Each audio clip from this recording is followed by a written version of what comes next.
high-vis overalls. I moved to Tasmania 8 years ago and I was working in government. I was working in innovation and small business programs. And the very first program I ran in Launceston, I came across a very charming, very compelling woman called Baker-Dowdell who was sitting in the front row. And afterwards she came up to me and she said, "Oh, we've just moved here." And I was like, "I've just moved here too." So what are you going to do? And she said, "Oh, well, my husband and I, we're going to have a hazelnut farm." I was like, "Hazelnut farm? Shut up, that's amazing." And so I didn't know anything about hazelnuts, so we talked a lot about hazelnuts, and then we just started talking about stuff. And she was a journalist and a writer and a PR gal, and she was pretty interesting. And I was thinking, there's some good people in this state. So a little while later, I was working at the university and I was doing my entrepreneurship stuff, and I was doing a lot of stuff with mumpreneurs, and I was thinking, I need some material. And I was sort of searching around online, and then I found this woman who was an incredible blogger who was writing a book about mums in business, because I couldn't have any personal legitimate claim to motherhood, so I thought it was a little rich me talking about mumpreneurs. I should get someone who went to the source. Lo and behold, it was Baker-Dowdell, the very same potential hazelnut farmer I'd met sometime earlier. So I put down the back for a book I was writing, and I picked up the phone and said, "Jo, I was just about to start, outlining a book I needed to write to support these courses I'm teaching, but you seem to be doing exactly the same thing." And so we really started our friendship at that point and started the journey of Jo and the book. This book, I think, was a real godsend because A, I didn't have to write it, and Jo had already gone down the path of what was really necessary out there. I think anyone who is in small business knows that small business can suck every single part of your life out of you, and it's so busy, it's so confusing. You're in the business, you need to be on the business. There's so much to know. And most people don't have that really simple thing, and you can break down the simple steps to starting a business. Most of the work of which needs to be done beforehand in the thinking, and then a lot of it afterwards just in the day-to-day granular delivery. So what Jo did in setting up this book was actually to go and talk to people, from people like me who work very much at the beginning end of entrepreneurship, who work at the idea space where we help to refine stuff, to the people who are really in there, the Caroline Cresswells, those people who've done it and done it in a really big way. And not decided to make a giant tome that you were kind of lugging around, that you really had to forensically study, but made this, which actually started out as a much bigger book and became a much smaller one when Jo went, I'm just going to make this so I can pop in your handbag. And so it tells a very easy step-by-step story, which we both decided was what mums needed, because most mums have got arms full of babies, or legs full of babies, have got, houses full of staff, and have got burning ideas that they need to bring to life. Certainly what I found when I started talking to women who are entrepreneurs and getting into entrepreneurship myself, as an educator in mumpreneurs, was that there was a transition that seemed to happen when women got pregnant.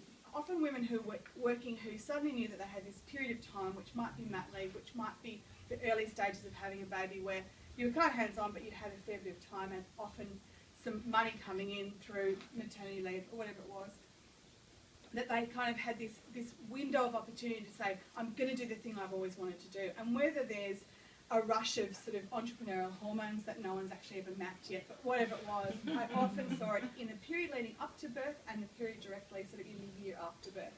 And it's almost like, now's the time, if I'm ever going to do it, I'll do it now. So this is really good for that, because it's able to be eaten in bite-sized pieces, and you can go in and you can dip in, and you're not just getting someone telling you a story of their success, but you're getting people telling you stories of where they failed and where they fell over. And certainly in Australia, that's something we don't talk enough about, because where we succeed is where we learn from those falls. And it also steps out not just, here's the lofty, but here's the actual implementation, which is the other thing that as entrepreneurs we often miss, is to sort of say, and this is how I did it. So Jo, with her own magic, managed to convince a whole lot of really interesting and important people to tell their stories, and then has encapsulated in this really great, really handy text, which I think is the playbook for business for women with kids. And I'm a massive optimist and supporter of women going into business. I think that being a mumpreneur allows you to have a complete control over the values you want in your life, the control to earn revenue, and to do some really interesting things. So I'm so pleased it's out there, and I'm so pleased that women everywhere have a chance to read this book and make that step away from being in day-to-day work to actually doing it for themselves. Jo's a living, breathing example of that. She's smart, she's entrepreneurial, she does things and she fails and she gets up and goes into something else, and then she's a massive success.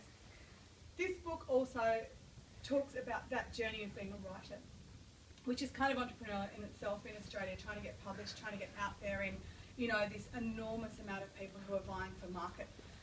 Jo had a really great vision that she had a singular point of focus on the whole way through.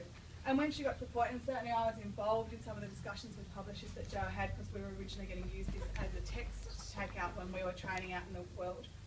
And, so much of the times that those publishers sort of stepped away after being really interested was when it went to a sales department who went, mums don't buy books. No way, we'll just get, some other book. And so to make a really brave at the time decision to say, well, you know what, I believe in this and I'm going to take it out and self-publish it. And I'm going to self-fund it through crowdfunding, which Jo talked to a bit about in her part. All of that is also part of that journey of taking a product out to market. And this is the actual living, breathing proof of that. And if I had an iPad, I would virtualise that panel for this one. So, not only has Jo written a great thing, but she's also been entrepreneurial and is able to now tell that story to other people who want to publish. And he's starting to break down some of the barriers between what we see as this formal traditional publishing model and the much more sort of controlled IP model, which is doing it yourself, and being able to get the money for it and being able to find a market and deliver what that market needs. So I'm wildly proud and excited to be Jo's friend, and also to have had some sort of part of this from the very beginning. And it was a real privilege to be asked to actually be in it, but it's been a very enjoyable journey. And it's like giving birth, and he's one of the best kids we've got. Thank you, Jo, congratulations.